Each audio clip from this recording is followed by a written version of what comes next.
মামার জন্য পান বানাইতেছে না শোনা। আমার খালি পান খাইতে মন চায়, বিথি আমার পান বানাই দেয়। বাবা ও বাবা হয়েছে, ওরে বাবা অনেক সুন্দর। দাঁড়াও খাইতেছি। যাই হোক, তো বলুন স্যার কি দরকার? তো জানিস আমাদের সবার অ্যাটাক করে দিয়েছে এখন।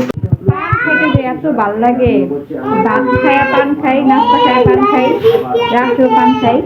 অনেকদিন পর মাথায় তেল দিলাম, মাথায় তেল দিয়া তারপরে চুল বেনি করছি। তো দেখেন আমি পান খাইয়া দাঁত লাল বানায় ফেলেছি, কিসের জন্য জানি না। পান যে খাইতে এত ভাল লাগে, মানে ভাত খাওয়ার পরে পান খাই, নাস্তা খাওয়ার পরে পান খাই, রাত্রেও পান খাই, মানে মন চায় যে সারাক্ষণই পান খাই। তো এই যে চুল বেনি করছি।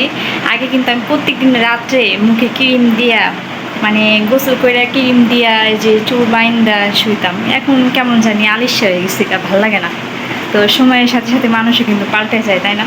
সেরকম আমিও সময়ের সাথে সাথে আমিও পরিবর্তন হয়ে গেছি, আগের মতন নাই, অনেক পরিবর্তন হয়ে গেছি। আগে একটু স্মার্ট আসলাম, আর এখন কীরকম থাকি, একটু মুখে শোনো দিই না, কিছুই না। যখন একটু ভিডিও করতে মন চায় বা ছবি তুলতে মন চায় যে বাহিরে যাব, তখন একটু হালকা পাতলা মেকআপ করি, তাছাড়া কাজ কামে ব্যস্ত, কিছুই দিতে মন চায় না মুখে। তো এদিকে সাফিন শুয়ে পড়ছে, ঘুমায় পড়বো, আর বিথি গেছে নানির বাড়ি, এখনো আসে নাই। তো ভিডিওটি আজকের মতন এই পর্যন্ত। সবাই ভালো থাকবেন, আল্লাহ হাফেজ।